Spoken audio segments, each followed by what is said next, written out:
আমি মীরা, নতুন একটা ভিডিওর সাথে তোমাদের সবাইকে স্বাগত জানাই। আজ আমি বসে পড়েছি কলা পাতা দিয়ে বাঁশি বানানোর জন্য। ভাবছো তো যে কলা পাতার বাঁশি? হ্যাঁ হ্যাঁ, কলা পাতারও বাঁশি হয়। তো চলো কি করে বানাই দেখে নাও।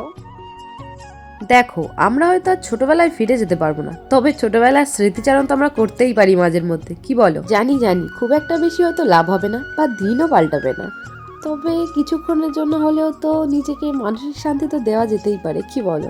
যাই হোক, চলো কাজে ফেরা যাক। কলা পাতা দিয়ে কিভাবে বাঁশি বানাচ্ছি সেটা তো একটু বলি নাকি?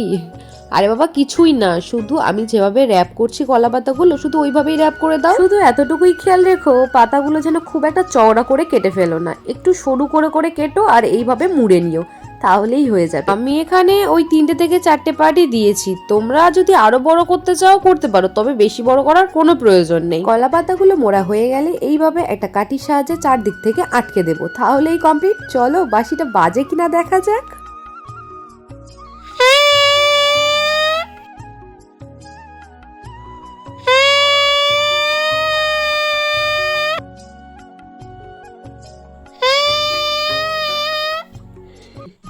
কি কেমন লাগলো?